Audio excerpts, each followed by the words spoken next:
Dili na mo ma-ensure na sa kabulan lang siya na kay makipag-cooperate mo sa line branches na good.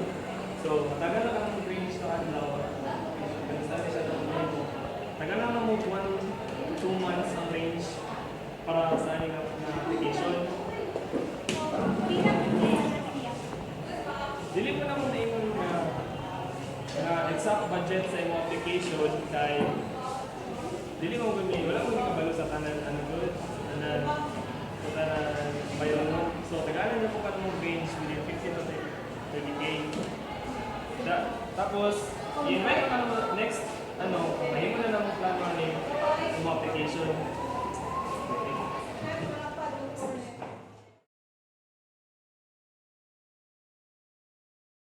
Okay guys, natin itong client. Tapos, yung application all about mechanic purposes. So, based sa yung requirements, may location or branches. So, yung kinamina ni kung ipag-cooperate ka sa tanan companies sa sakyanan. Dahil para ang iyong purpose, ay para pag nai sakyanan na daw, malocate sa GPS, kumasa siya.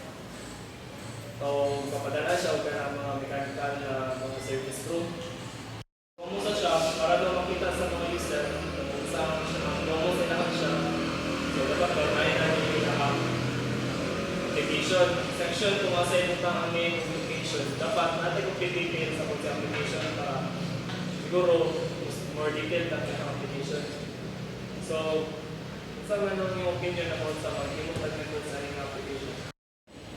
So, atong gamitin na ito kung ako kay spiral, test code na ito, i-test i-code na ito, tapos i-test na ito ang kung gana mo dito ang GPS na gamiton, kung makita mo rin, malocate ba ang minimum rin na na location sa branches, na doon dito ka, kung asa niya bubaan. So, kung spiral, ito yung pwede siya. Sila na-limit ang yatag sa So, kung mag-spiral man ka, madugay ka, kaya yatag sa itong client, 1 to 2 months na, bago ka naman.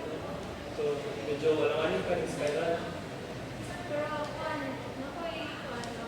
na-research para mas dali kay waterfall model kay kung sa ang requirements kay diretso na sa design code o test so dali na siya wapon ko waterfall model. Okay. So, okay ang waterfall kay tipid siya sa oras so medyo dali lang kung siguro may siya ito. So, mag-waterfall na ito. So, ikaw magbuhat sa budget sa application o ikaw sa design. So, by next week, makakaya na ito itong proposal sa atong client para mag-agree siya o hindi siya sa mga demo na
maglagay tayo ka dito sa imong ginapangita na requirements sa application. Yes. So, based sa mga interview sa okay na sa mga satisfied na or any suggestion na Sa akong nakita na design sa ako satisfied na sad ko, so go. thank you ma'am for more